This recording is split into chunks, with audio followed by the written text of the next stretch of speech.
네, 오늘의 이 말씀을 통하여서 무엇을 위한 경건인가? 무엇을 위한 경건인가? 라는 제목으로 하나님 말씀 전하도록 하겠습니다. 네, 우리가 오늘부로 이제 디모데전서 마지막 부분을 살펴보고 있습니다.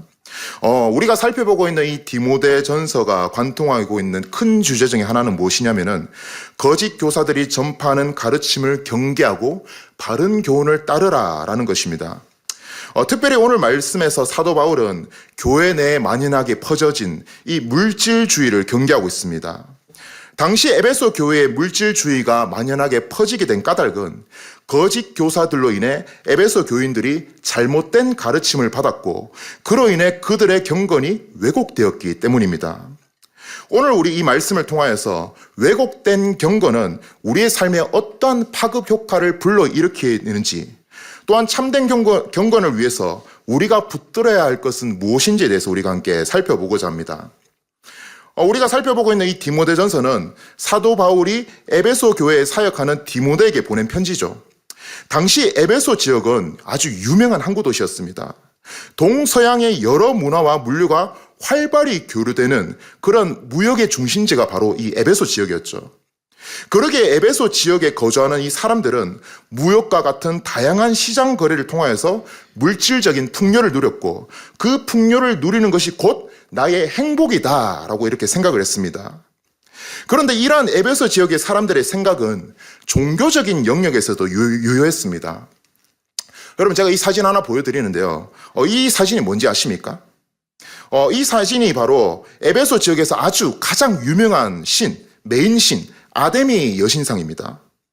여러분, 이 아데미 여신은요, 풍요, 다산, 장수를 가져다 주는 신이라고 이들이 생각했습니다. 그러기에 에베소 사람들은 내가 이 아데미 여신을 섬기면은 이 여신이 나에게 물질적인 풍요를 가져다 주기 때문에 나에게 참된 행복을 가져다 주게 될 거야 라고 생각을 했던 것이죠. 그래서 그들은 열정을 다하여서 이 아데미 여신을 섬겼어요. 아데미 여신을 섬기기 위하여서 신전 안에 있는 여사제들과 문란한 행위를 저지르기도 하였고, 또 우리가 사도행전 19장 말씀을 살펴보면 데메드리오라는 사람이 은으로 이제 아데미 신상 모형을 만드는 그런 이야기가 나옵니다. 사람들이 그 신상을 사서 집에다 두었습니다. 그것이 내가 아데미 여신을 섬기는 것이며 그로 인해 이 여신이 나에게 물질적인 풍요를 가져다 줄 것이라고 사람들이 믿었던 것이죠. 즉 에베소 지역 사람들이 아데미 여신을 섬겼던 까닭은 자신의 탐욕을 충족시키기 위해서였죠. 자신의 부족함을 충족시키려 했던 결과 그들은 이 아데미 여신과 종교적인 거래를 하고 있었던 것입니다. 그런데 문제는 무엇인지 아십니까? 이러한 종교적인 거래의 양상이 교회 내부에서도 고스란히 침투해 들어왔다는 것입니다. 사도 바울은 그러한 영향력을 전파하는 자를 일컬어 다른 교훈을 전하는 자라고 말하고 있습니다. 우리 함께 3절 말씀 다 함께 읽어보도록 하겠습니다. 시작. 누구든지 다른 교훈을 하며 바른 말 곧 우리 주 예수 그리스도의 말씀과 경건에 관한 교훈을 따르지 아니하면. 네, 이 3절 말씀을 보면은 다른 교훈을 전하는 자에 대해서 이야기를 하고 있는데요. 이 다른 교훈을 전하는 자에게는 두 가지 특징이 나와 있습니다. 먼저 첫 번째로는 예수님의 말씀을 따르지 않는다는 것이죠. 그들은 예수님의 말씀이 아닌 당시 만연하고 있는 물질주의적인 그런 가치와 질서를 따랐습니다. 두 번째로 그 결과 그들의 경건이 왜곡되게 된 것이죠. 여러분, 우리가 이 경건이라는 이 말을 많이 쓰지 않습니까? 경건이 무슨 의미일까요? 이 경건이라는 이 단어의 원어의 어원에는 내가 뒤로 물러서다라는 뜻이 담겨져 있습니다. 즉 경건이란 내가 뒤로 물러서서 그 대상을 내가 경외하는 것이 경건입니다. 경건이란 내가 뒤로 물러서서 그 대상을 내가 존경함으로 내가 그 대상에게 충성을 다하여 섬기는 것, 그것이 바로 경건인 것이죠. 그렇다면 이 거짓 교사들은 경건을 어떻게 생각했을까요? 5절 말씀을 보니까 나와 있습니다. 그들은 경건을 이익의 방도로 생각했습니다. 여러분, 이 거짓 교사들에게 하나님을 섬기고 하나님께 충성을 다하는 경건이 없었던 것이 아닙니다.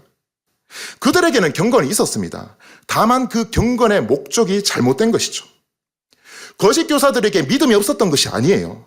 다만 그들의 믿음의 대상이 잘못되었던 것입니다. 그들은 하나님이 아닌 물질적인 부유함의 구원이 있다라고 믿었던 것이죠. 그래야 그들은 하나님을 이용하여 자신의 물질적인 탐욕을 얻고자 하는 그 목적으로 경건을 수단화했던 것입니다. 어찌 보면 겉으로 보기에 그들은 독실한 그리스도인으로 보였을 것입니다. 교회에서 여러 가지 직분도 맡고 주일학교 그 봉사도 하고 1년에 성격도 몇 독씩 하고 뜨겁게 기도하고 뜨겁게 찬양했겠죠. 하지만 그들의 본 모습은 그렇지 않았던 것입니다. 그들은 하나님으로 만족하지 못했죠. 하나님으로 충분하다라고 생각하지 못했습니다. 끊임없는 부족함과 결핍을 느꼈죠. 그리고 그 부족함을 채우기 위한 목적으로 하나님을 이용하려고 했던 것입니다. 그러기에 그들이 가지고 있는 이 신앙의 실상은 물질적인 풍요와 안정을 얻고 누리기 위해 아데미 여신을 섬기는 자들과 별반 다를 바가 없었던 것입니다. 정리하면 무엇입니까? 예수 그리스도의 진리의 그 바른 말씀을 떠났을 때에 우리의 경건은 왜곡되게 된다는 것입니다. 말씀을 떠나 세상이 말하는 물질적인 풍요와 질서를 따랐을 때 하나님을 향한 경건은 나의 탐욕을 이루고자 하는 수단으로 변질되게 되더라는 것입니다. 여러분, 오늘날 우리가 살아가고 있는 시대 또한 마찬가지입니다. 우리 또한 이 사도 바울이 활동하는 시대와 별반 다를 바 없는 시대를 살아가고 있습니다. 왜냐하면 우리 또한 돈이면 무엇이든 가능하다라고 생각하는 이 물질 만능주의 시대를 살아가고 있기 때문이죠. 그러한 세상의 흐름 속에서 우리는 시장의 패러다임으로 세상을 바라보고 생각하기 시작하죠. 즉, 내가 어떤 대상을 바라볼 때에 그 대상을 값으로 매길 수 있는 상품으로 바라보는 것이죠. 내가 어떤 사람을 만나 그 사람과 관계를 가질 때에 그 대상을 인격으로 바라보는 것이 아니라 상품의 생산자와 소비자의 관점으로 그 사람을 바라보고 그 사람을 대하게 된다는 것입니다. 그러기에 정의란 무엇인가 라는 아주 유명한 책을 쓴 이 마이클 샌디를이라는 하버드대 교수님은 이러한 사회적인 현상을 일컬어 사회의 시장화라고 불렀습니다. 사회의 시장화.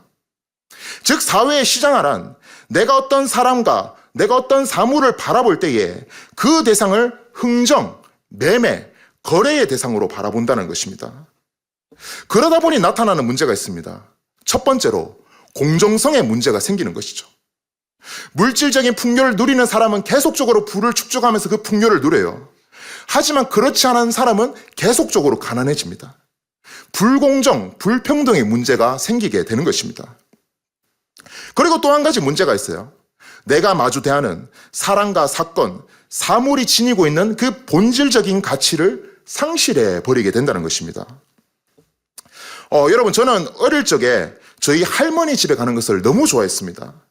물론 저희 할머니, 할아버지께서 너무 좋으셨기 때문에 그런 것도 있었지만 제가 할머니 집에 가기 좋아했던 이유는 제가 할머니 집에 가서 할머니께 큰 절을 올릴 때마다 할머니께서 저에게 꼬박 1,000원씩 주셨기 때문입니다. 여러분, 당시 1,000원이면 큰 돈이었죠. 오락실에서 게임을 10판이나 할 수 있었어요. 그러게 근데 이게 반복되니까요. 할머니 집에 가서 할머니를 대하는 저의 태도가 변질되게 되더라고요. 내가 할머니를 좋아서 그렇게 가는 것이 아니라 할머니께서 주시는 이 돈이 좋아서 할머니 집에 가기를 바라는 그런 저의 모습을 저는 발견하게 되었습니다. 무엇이죠? 제가 할머니의 그 존재 자체를 온전히 바라보지 못했던 것입니다. 여러분, 이러한 영향력이 우리의 신앙 안에도 고스란히 틈타 있지 않습니까? 물론 우리는 하나님께 우리의 부족함을 하나님께서 채워주시기를 간구해야 됩니다. 그것이 옳죠. 나쁜 것이 아닙니다. 예수님께서도 너희들 무엇이든 구하라라고 말씀하셨고 시편 기자 또한 부족함과 고난과 환난 중에서 그 문제를 해결해 줄 하나님을 애타게 찾으며 하나님께 간절히 은혜를 구했습니다. 문제는 무엇이죠? 순서가 뒤바뀌었다는 것입니다. 하나님께서 나의 부족함을 능히 채워주시는 분임을 내가 알고 내가 믿기에 그분께 나의 필요를 구하고 아뢰는 것이 아니라 하나님을 거래의 대상으로 여기고 있다는 것이죠. 나의 부족한 것을 채우고 내가 원하는 것을 이루고자 하는 수단으로 하나님을 섬기는 경건을 우리가 할 수 있다는 것입니다. 제가 고3 때 일이에요. 고3 때 저의 소박한 꿈이 있었습니다. 제가 공부를 썩 잘하지 못했거든요. 그래서 저의 꿈이 뭐냐면은 대구에 있는 어느 그 국립대에 들어가는 것이 저의 목표였습니다. 근데 제가 이 모의고사를 보면은 꼭 이 커트라인에서 한 2%씩 모자라는 거예요. 근데 여러분 아시지 않습니까? 이 2%를 충족시키기가 너무 힘들거든요. 아무리 노력해도 이 2%가 채워지잖아요. 그래서 제가 한 것이 무엇인지 아십니까?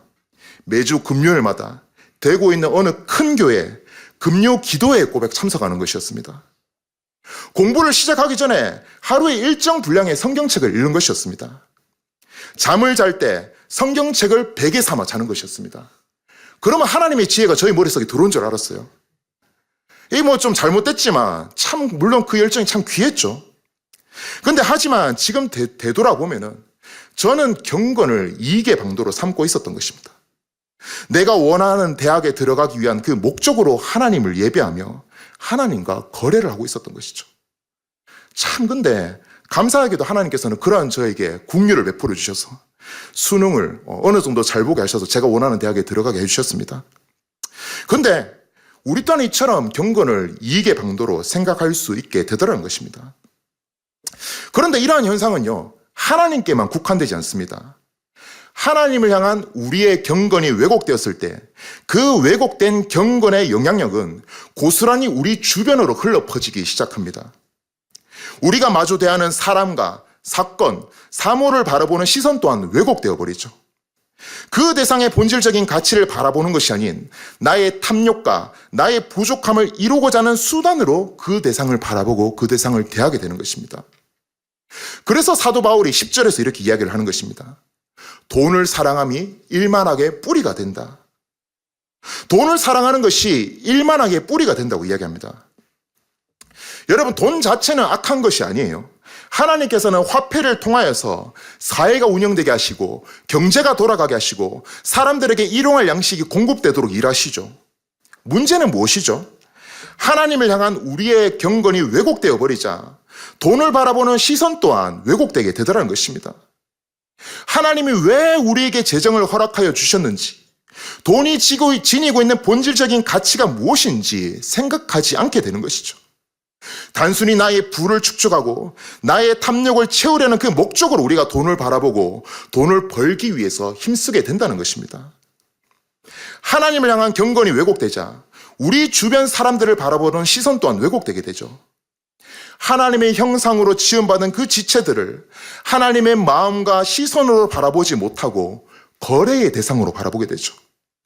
겉으로는 내 이웃을 내 몸과 같이 사랑하라, 이 예수님의 계명을 내가 따른다라고 말하지만 정작 그 사람이 나의 마음과 나의 뜻대로 움직여주지 않으면은 우리는 쉽사리 그 사람을 미워하게 되고 그 사람을 향해 화를 내게 되고 심지어 그 사람을 향하여 폭력을 가하게 되는 것입니다.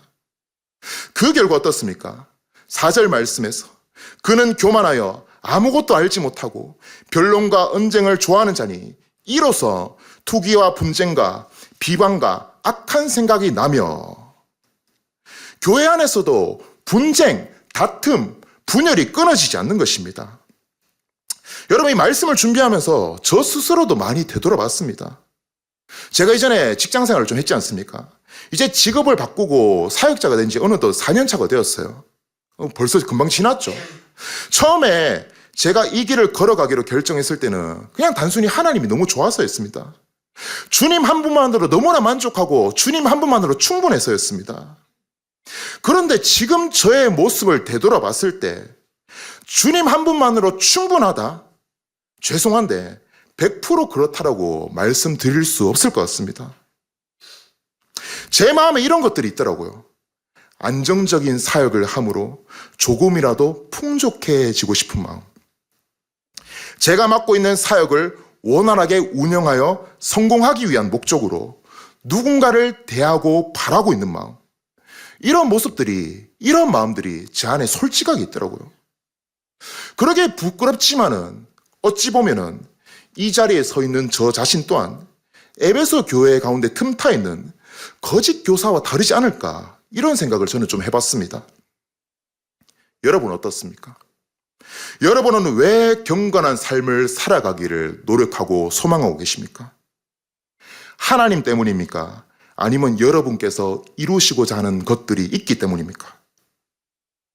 무서운 것은요, 성경은 왜곡된 경건을 행하는 자들이 맞이하게 될 결말이 무엇이냐?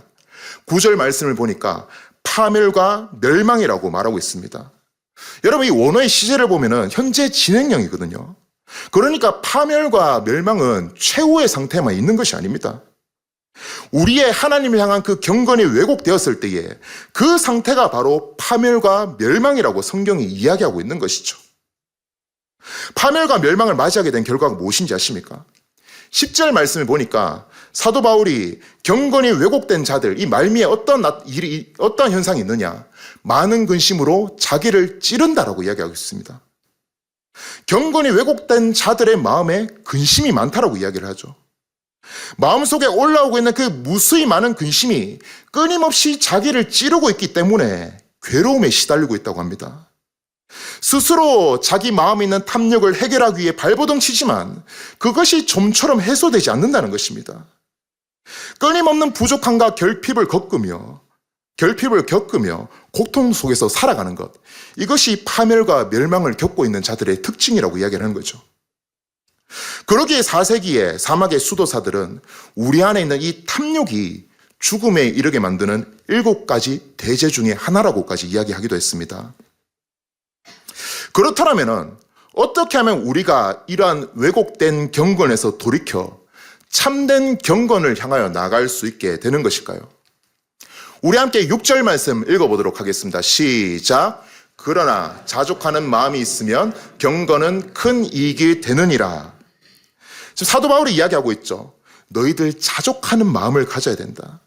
너희들에게 자족하는 마음이 있을 때에 하나님을 향한 우리의 경건은 이익의 방도가 아니라 경건 그 자체로 이익이 된다라고 이야기를 하고 있습니다. 여러분, 이 자족하는 마음이란 무엇을 이야기할까요? 당시에 있는 많은 사람들 또한, 그리스도인이 아닌 사람들 또한 자족하기를 힘썼습니다. 그들 스스로 풍족해지는데 한계가 있기 때문에 반대로 했죠. 자기들 안에 있는 욕망을 억제시킴으로 자족하기를 힘썼습니다. 우리는 이를 금욕주의라고 합니다. 사도 바울이 말하는 자족이 과연 이러한 것일까요? 돈을 안 쓰고, 음식을 안 먹고, 잠을 안 자고, 사람들을 만나지 않고. 그렇지 않습니다. 사도 바울이 말하고 있는 자족은 나는 하나님으로 만족하고 하나님으로 충분하다라는 사실을 인정하는 것을 이야기합니다. 주어진 현실과 상황을 부족의 관점에서 바라보는 것이 아니라 하나님께서 나에게 풍족히 주셨다라는 이 선물의 관점으로 바라보는 것, 그리하여 한정적인 상황 속에서도 만족을 누리는 것, 그것이 사도 바울이 지금 이야기하고 있는 자족입니다. 이 이야기를 들으면요, 우리 안에 이런 질문이 떠오를 것 같아요. 아니, 전도사님, 그거 정신승리 아닙니까? 그거 억지 아닙니까? 무슨 근거로 우리가 하나님으로 충분하다라고 생각하며 하나님께서 우리에게 선물을 풍족히 주셨다라고 생각하며 우리가 자족할 수 있는 것입니까? 이러한 의문을 가질 수 있기 때문에 사도 바울은 우리가 자족할 수 있는 근거를 제시하고 있습니다. 우리 13절과 14절 말씀 함께 합독하도록 하겠습니다. 시작.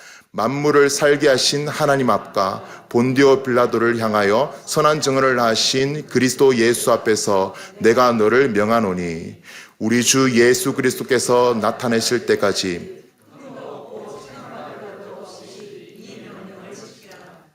사도 바울이 지금 이야기하고 있는 것입니다. 그래, 너희 스스로 자족할 수 없지. 너희 스스로 그게 안 돼. 그러기에 내가 만물을 살게 하신 하나님과 본디오 빌라도 앞에서 선한 증언을 하신 그리스도의 권위로 너희들에게 이야기를 하는 것이야.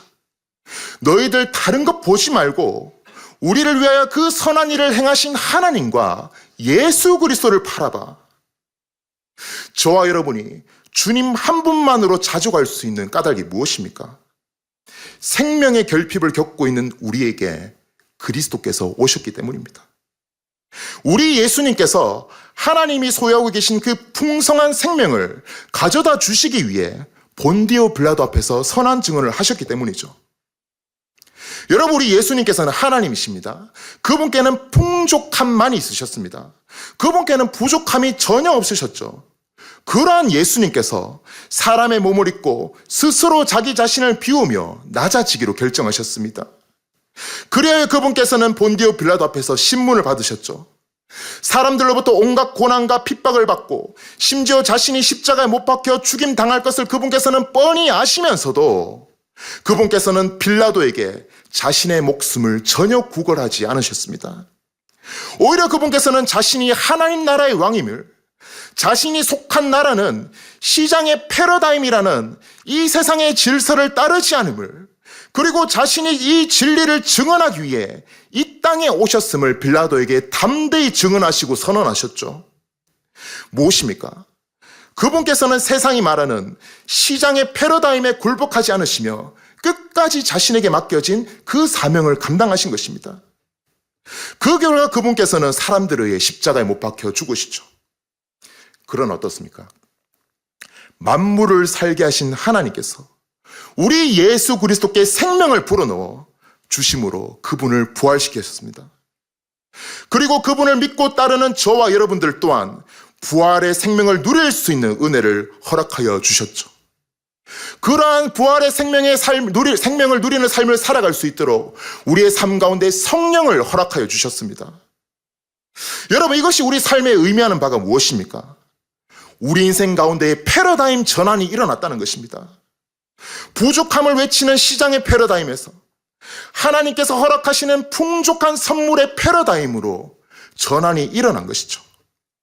하나님께서는 그리스도를 믿는 우리에게 영원한 생명을 선물로 주셨기 때문에 더 이상 우리 안에 부족함과 결핍이 없다는 것을 의미합니다.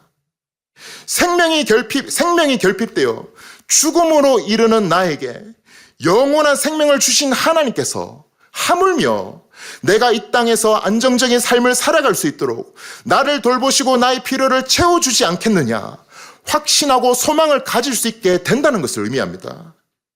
그러기에 그 주님의 은혜를 우리가 매일마다 경험할 때 비로소 우리는 자족할 수 있게 되는 것입니다. 주님, 내가 부족한 것 같았는데 주님을 보니까 내가 비로소 알겠습니다. 주님께서 이미 나에게 모든 것을 풍족히 선물로 주셨군요. 주님, 내가 이거 없으면은 내 인생이 정말 끝나고 내 인생 정말 망할 것 같았는데 주님 보니까 알겠습니다. 그렇지 않네요. 주님께서 돌보고 계셨군요. 주님께서 지금도 돌보시며 나의 삶을 이끌고 계시군요. 빈손으로 왔다 빈손으로 가는 인생, 주님께서는 그 인생의 여정 속에서 낙을 누리며 살라고 저에게 생명뿐만 아니라 많은 것들을 공급해 주셨군요. 주님, 그러기에 이제 다른 거 필요 없습니다. 나를 돌보시고 나를 보호하시고 나에게 생명을 주시는 그 주님으로 내가 만족합니다. 주님으로만 충분합니다 라고 고백할 수 있는 것입니다. 여러분, 그러한 고백이 우리 마음에서 터져 나올 때에 우리의 삶에 변화가 일어나게 되는 것이죠. 주님께서 우리에게 선물을 풍족히 주셨기 때문에 그 선물을 받고 누리는 자로서 우리에게 주어진 선물을 누군가에게 흘려보낼 수 있는 너그러움이 생기게 되는 것입니다. 나의 탐욕을 채우기 위한 수단으로 돈에 집착하는 것이 아니라 하나님께서 나에게 재정을 선물로 공급해 주셨기 때문에 그 재정을 누군가에게 흘려보낼 수 있게 되는 것이죠.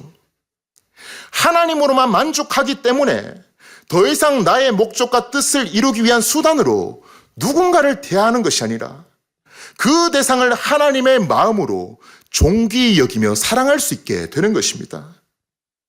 그러기에 사도 바울은 부한 그리스도인들을 향하여서 하나님께서 모든 것을 너에게 선물로 풍족히 주셨으니 너희들이 그 은혜를 기억하며 자족함으로 선을 행하고 선한 사업을 많이 하고 나누어 주기를 좋아하며 너그러운 자가 되게 하라라고 디모데를 통하여 명령하고 있는 것입니다.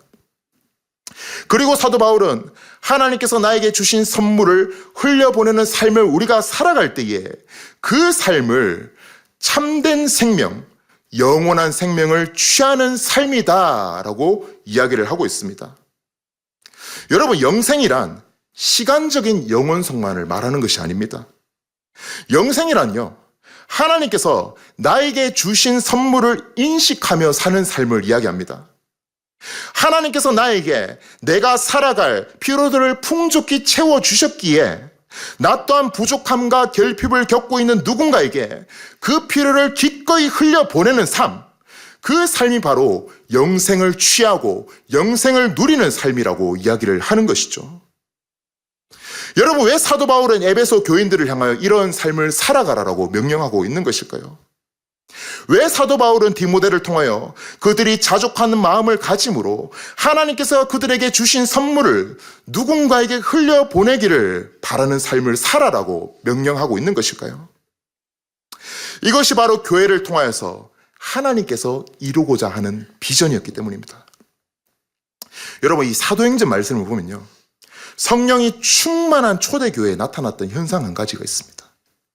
자기 재산과 소유를 팔아 각 사람의 필요에 따라서 그것을 나눠주는 것이었죠. 그 결과요, 그 중에 가난한 사람이 없으니 라고 이야기를 하고 있습니다. 모든 사람이 하나님으로부터 필요를 공급받으며 어느 누구도 부족함과 결핍에 시달리지 않는 일이 일어나게 된 것이죠. 여러분, 이것의 본 모습이 바로 타락하기 이전의 에덴 동산의 모습입니다. 태초에 하나님께서는 사랑과 평화의 토대에서 천지를 창조하셨습니다. 인간에게 필요한 모든 자원을 그분께서는 풍족히 지으신 후에 사람을 만드셨죠. 하나님께서는 사람들로 하여금 그것을 누리며 살 뿐만 아니라 그 자원들을 경작하며 가꾸어 가기를 원하셨죠. 왜 그렇습니까? 이를 통해서 하나님께서 이 땅에 주신 풍족한 선물들이 흘러나갈 수 있기 때문입니다. 이를 통해서 하나님께서 우리에게 주신 생명력이 곳곳으로 확장될 수 있기 때문인 것이죠. 그로 말미암아 온 세상 가운데 하나님을 찬양하고 그분께 영광 돌리는 함성이 충만해질 수 있기 때문입니다. 하나님께서는 이 원대한 비전을 교회된 저와 여러분들을 통하여서 이루어 가기를 원하십니다. 성도 여러분, 이제 몇 주 후면 우리 교회가 이곳에 세워진 지도 어느덧 4주년을 맞이합니다. 어찌 보면 하나님께서 우리를 이곳에 교회로 부르셨다는 것, 그 자체가 은혜요, 선물인 것 같습니다. 하나님께서 우리를 교회로 부르시며 풍족한 은혜와 선물을 허락해 주신 이유는 우리들만 그 은혜와 선물을 한정하여 누리기 위함이 근데 아닌 것 같습니다. 우리를 통하여 하나님께서 주신 선물들이 곳곳으로 흘러나가 부족함과 결핍을 겪고 고통받고 있는 자들이 그 고통 속에서 자유함을 얻고 평안을 누리며 그리스도를 바라봄으로 하나님께서 주시고자 하는 궁극적인 선물인 영생을 그들 또한 소유하도록 하는 것, 그래야 그들 또한 하나님을 예배하고 하나님께 영광 돌리는 삶을 살아가도록 하는 것, 그것이 하나님께서 저와 여러분을 교회로 부르신 이유와 목적이지 않겠습니까? 여러분, 우리가 이 부르심 받은 자임을 확신하며 기억했으면 좋겠습니다. 사도 바울이 고린도후서 8장 9절 말씀에서 이렇게 이야기하고 있습니다. 우리 주 예수 그리스도의 은혜를 너희가 알거니와 부요하신 이로써 너희를 위하여 가난하게 되시면 그의 가난함으로 말미암아 너희를 부요하게 하려 하심이라. 여러분, 우리를 부요케 하기 위해 그리스도께서는 가난해지기로 자처하셨습니다. 그 주의 은혜를 확신함으로 부족이 아닌 풍족의 시선을 가짐으로 하나님으로만 만족하다, 하나님으로만 충분하다 확신을 가지고 주님만을 참되게 섬기는 그러한 경건한 삶을 살아가는 우리 모두가 되기를 소망합니다. 우리 그래야 해서 이 말씀을 기억하며 찬양했으면 좋겠습니다. 우리 다 함께 성도의 노래 찬양했으면 좋겠습니다. 이 찬양을 우리가 부르시면서요, 그리스도께서 결박된 우리를 자유케 하여 주셨음을, 무명한 우리를 유명케 하여 주셨음을, 죽음에 빠진 우리 가운데 생명을 허락하여 주셨음을, 근심에 빠진 우리 가운데에 기쁨을 허락하여 주셨음을, 결핍을 겪고 있는 우리 가운데에 부요함을 허락하여 주셨음을, 그로 말미암아 우리 또한 누군가를 부요케 할 수 있는 자임을 우리가 확신하며 고백하며 우리가 이 찬양 주 앞에 하기를 소망합니다.